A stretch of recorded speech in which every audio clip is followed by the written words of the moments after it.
I started studying Japanese in junior high school, actually, but I didn't learn very much. I learned kind of like your basic greetings, and that was really about it. Then for the next few years, I took a few classes on and off. I would learn something, I would forget something, and I realized that I'm never really going to learn Japanese unless I move to Japan. I just don't have the capacity to self-study. I just had to move there. So I went on what's called the JET program. JET program gives you a working visa to go live in Japan, teach English for a year, and you can extend that. So I went planning to go for 1 year, and I came home 8 years later. When I was in Japan, I got my master's degree in Japanese as well from the University of Sheffield, studying in Hiroshima. And also, that's where I really decided that I wanted to be a translator because I had gotten this level of knowledge. And what did I want to do with it? I found some awesome stuff in Japan. I found a lot of comic artists. I found a lot of cool stuff that had never been translated. So I decided that, I wanted to help people discover some of this cool stuff, to act as sort of a bridge between the Japanese language and the English language and just help bring some of that over. And so I came back and I just basically hit up some editors. I made some samples, and then I got my first job, and that was very successful. That was Showa History of Japan for Drawn and Quarterly. And then I got more jobs, and I got more jobs, and essentially established a career for myself. And now I'm working with Tuttle doing these really cool books, A History of Japan in Manga, as well as Strange Japanese Yokai, and it has been amazing.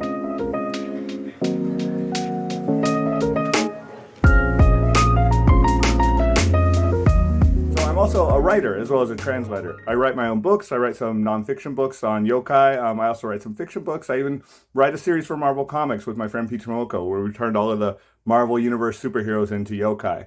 And I translate. So I am a writer-translator. It is not an uncommon combination. You look at people like, Lafcadio Hearn, who is really in many ways my model. He was a sort of writer-translator as well. And they are very different. They're similar but different because they're both writing, really, essentially, like translation and writing. I mean, they're both writing jobs where you're working with words. One of the only real differences is who is generating that initial word. I like them both. I find them both satisfying. I would never want to do just one and not the other, personally.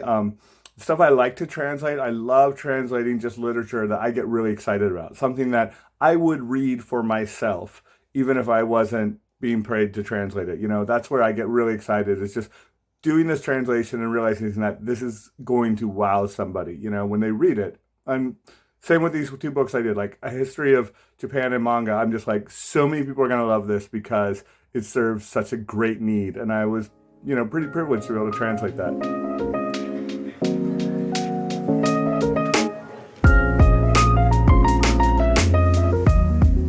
Kenji Murakami's book, Strange Japanese Yokai, had so many absolutely bizarre yokai. And that's one of the things I loved about it so much, because it shows you that no matter how much you study yokai, there are always some new ones to learn, right? And some of them are pretty weird. I think two of my favorites, really, I loved Konagi Baba. Like, she is just weird. And that's one of the things I love. I love the yokai that are just weird, right?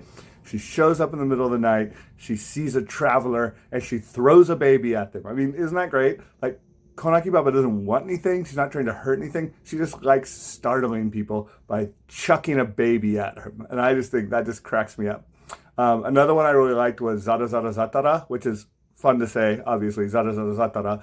But also, it's just this weird, invisible, for some reason, pumpkin-shaped object that will come into farmer or like woodcutters' huts in the middle of the night. And they get a sense that there's something there in the hut with them. And they're like, oh my God, there's a weird yokai. And it just says, don't worry, it's just me. Zara Zara Zatara. Like, that is going to just make you feel better, right? You're like, oh, it's only Zara Zara Zatara. Gotcha. Good.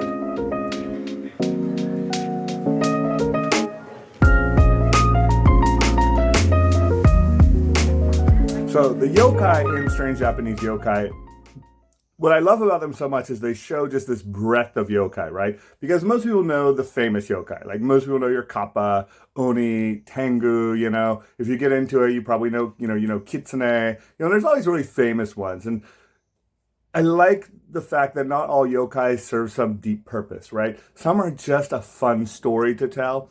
or a fun picture to draw. And that is so true of storytellers, right? Not everything has to have some sort of purpose. Not everything is a cautionary tale. Not everything is explaining something. Not everything is personifying fears or any of the other things that people say the supernatural do. Some are just funny stories.